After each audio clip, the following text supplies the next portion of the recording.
Hi, welcome to A Foreigner in the Philippines. It's good evening actually, and we arrived back a little while ago from a couple of days away with some friends in Tagbilaran at a beautiful resort.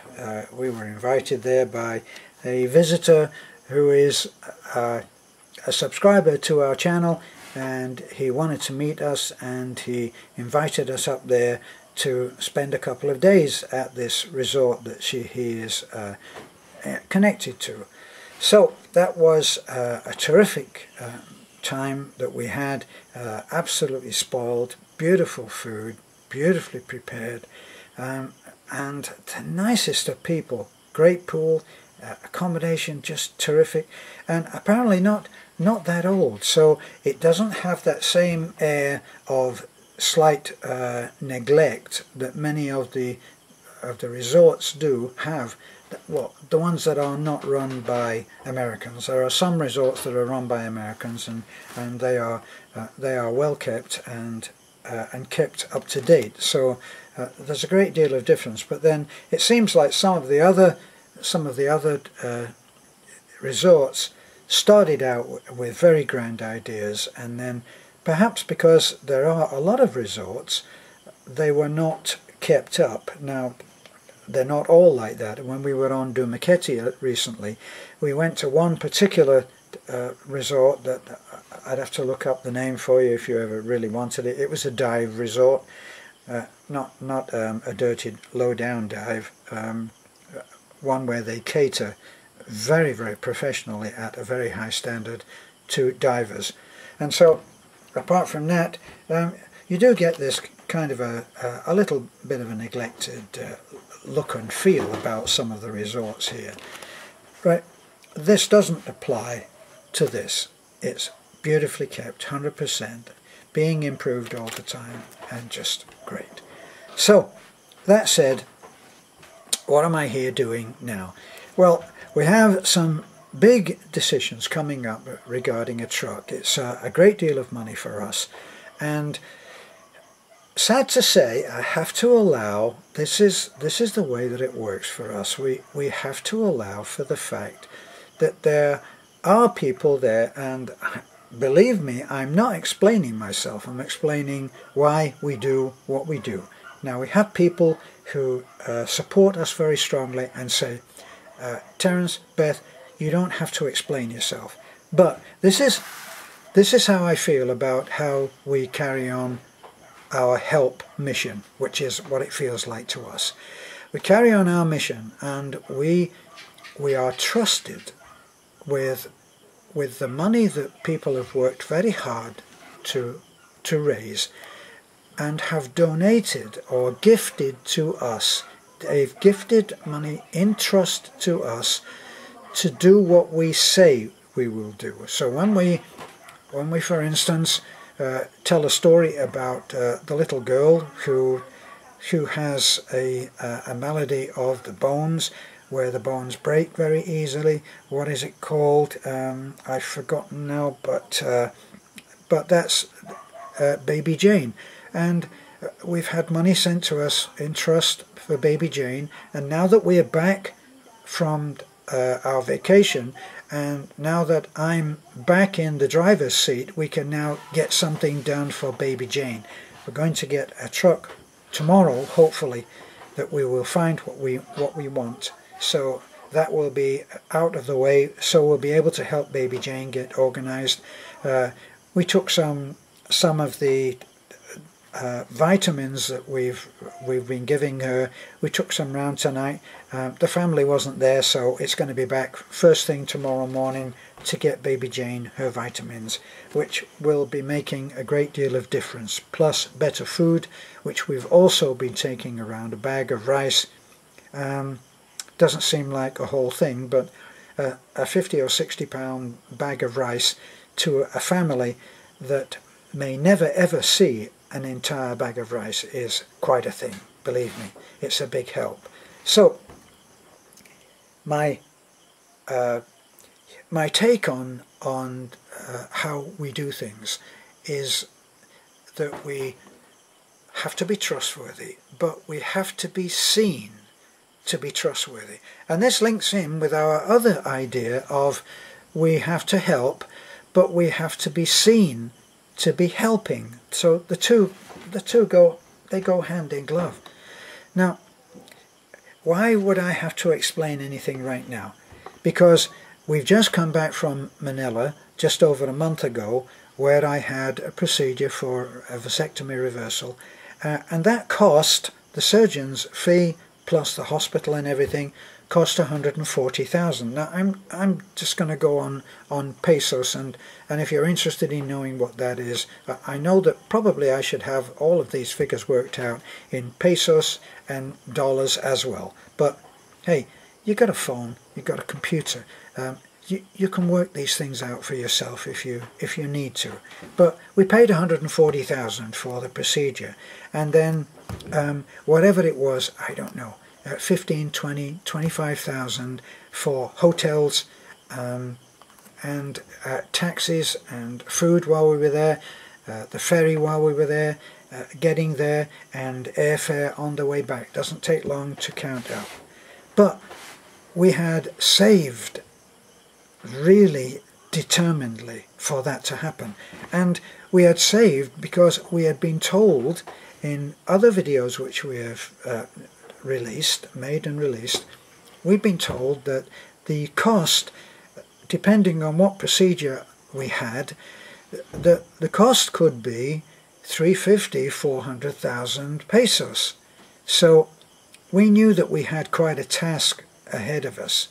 Now, got to explain for people who don't know us, don't know what we do, how we work. I don't have to earn a living. Beth doesn't have to earn a living. We chose to do YouTube because it seemed like fun to us, and when we first started, that's what we were in it for, to do fun videos, have fun, talk about our ordinary life, and see if people were interested, and they were. So that's how we started, and then we started to note some of the stories that are there around us in our community, and we videoed them and put them out there, and lo and behold, people started to send us money saying, can I help that church? Can I help Desiree, the crippled girl? Can I? And so that's what happened. We got we dragged in. It's as if we stepped off the path near the quicksand of helping, and the next thing in, we're sucked right in. So we very, very quickly realized that we were going to have to be transparent, that we were going to have to be able at some point to go back and account for every penny.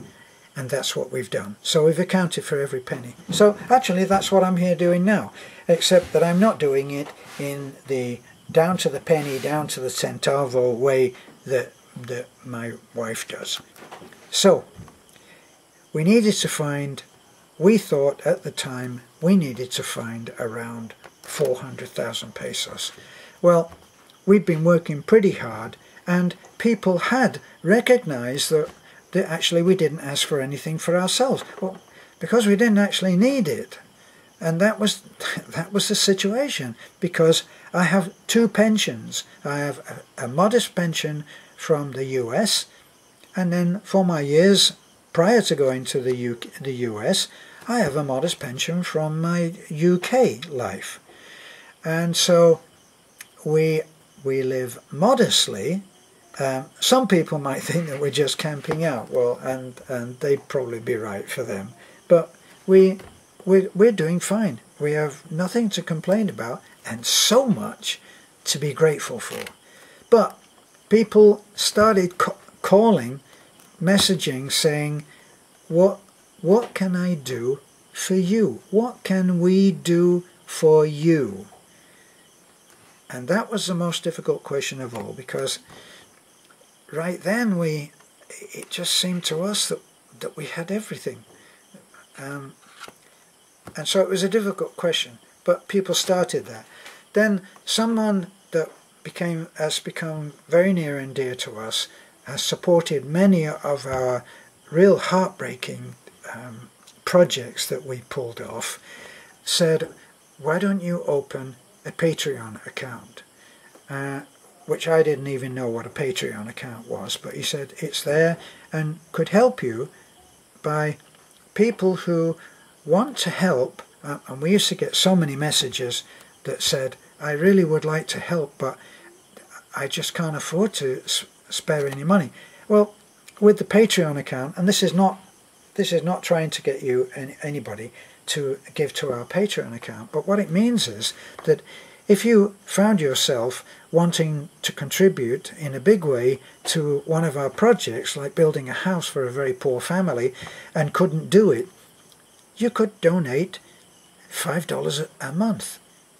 It goes from your pay, it goes from your credit card, and they just draw it out, $5 a month, on the first of every month, and you don't even know that it's gone. And so we started that, and incredibly people are now helping us. This helps us to stay afloat in a more efficient way, and it's made it possible for us to take on the finance of getting a truck. So how did that work? Well, as you may have laughed your way through the way that we bumbled and fumbled with our YouTube account. When we did that, we never really thought about the money, because, as I said, we don't really need to earn money, and so we never tried to draw the money out. And then when we thought, we actually suddenly noticed that we had $1,000 in there, and Beth said, oh, I wonder how we get it. This is how naive we are. I wonder how we get it. And then we found out that we didn't have a PIN number. So we wrote in and said, we opened their website. We need a PIN number. Okay, so that we can get you started, what's your PIN number? Well, we haven't got a PIN number. Please write in what your PIN number is. And it was the most perplexing situation that you could possibly. It seemed like you had to log on in order to do anything, even make a complaint or a request, and yet you needed your PIN number, which actually was what we didn't have. Well, after several months, 4 or 5 or 6 months or something, we actually were able, at that point, if we wanted, to take the money out. And obviously what had happened was that our earnings, and this is not top secret stuff, you know, anybody can find this out. Now, we were earning about $600 a month, and we left it there, and we did Patreon after that. And Patreon, we still don't know how to get the money from Patreon. Okay, so right now we're actually leaving it there for emergency, and probably the emergency that's going to come up is to get this truck. So how is it excuse me, how is it, you may be asking, that we can afford to buy a 480,000 peso vehicle? Well, the answer is that we haven't taken any money out of what the extra money is that we've been earning. Plus, we saved damned hard to have the vasectomy reversal, or possibly in vitro. We saved a lot of money. Well, it turned out that we didn't need over 400,000 because we went for the vasectomy reversal, which left us with money over. So that means that we've got money to put down as a deposit on our truck, and then with any luck we might be able to utilize the other things from AdSense and from Patreon, and we will try our best to work very hard turning out a ton of videos every day, which is what we are.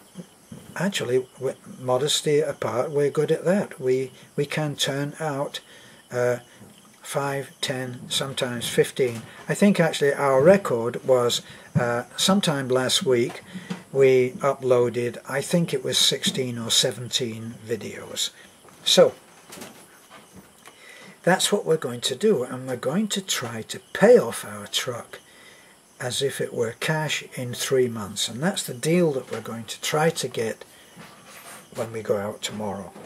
So as far as the truck goes, and what kind of a truck it is, yes, we do know about starting the motor to see if it runs before we buy the truck. We do know about checking things like, do the doors open and close, do the lights turn on, and see if it works, see if it's nice to drive, and all of those things. Kick the tyres, as someone once said to us, and we're going to do all of those things, and it's just not possible to have reached my age and not done all of that several times, because in my life I've owned, I don't know, 40 cars at various times for various lengths of time, and even though I'm not a mechanic, I know a little about it, so don't worry about that. Are we good at bargaining? Well, my wife is a Filipino, so she knows about that, and I've had some experience too. So we think that we're going to be okay. Plus, we're going to go to a dealer. We'll pay a little extra going to a dealer. We've actually seen a pretty nice truck, but it's a private buyer, and it's a real case of buyer beware out here in the Philippines, because you have to have certain documents which you can't easily get if they're not given to you at the time of the purchase.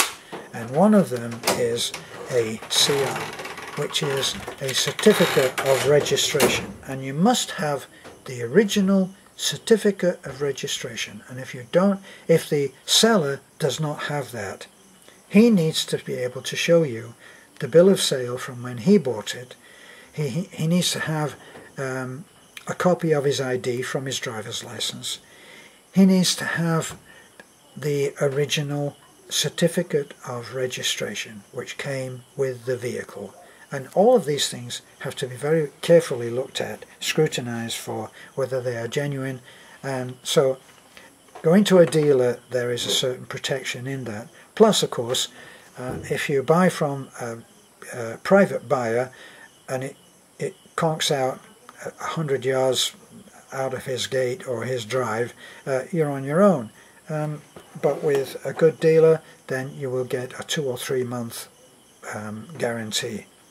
So we're going to be as open and transparent about the purchase of our vehicle as we are about all of the projects that we do, where we are given money to pull off a certain project, and we show what we received, who we received it from, even though it may be a code name, who we received it from, and what we spent getting the house built or the surgical procedure handled. We're going to show all of that in the same way on the value on the purchase of the truck. And that is for the simple reason it's not just important to be honest, but you have to be seen to be honest.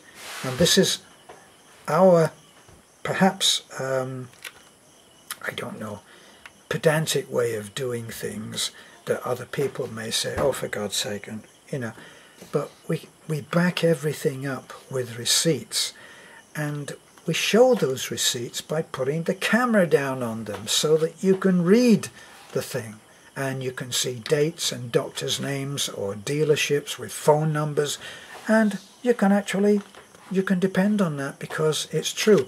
Now, why would I need to do this? Well, sadly, there are people who don't let the truth get in the way of a good story. And I know that the trolls will be out there, not obeying what the trolls do and not going into big explanations, but we got it all backed up. We all got all hard copy. And anybody who is into doing the trouble, we just delete you. And eventually, you'll get fed up of opening all of those crooked things and calling yourself I don't know, the Candyman or something, and you'll get tired of that, and then perhaps you'll go away and play in the road, the main road best. So we're going to show what we're doing and show the paperwork as well, so that you know that what we say is what we do. So that's a foreigner in the Philippines. Thanks for looking in, and pretty soon I hope that we will be driving down the road and you will be in there with us in a nice bigger truck. Bye for now.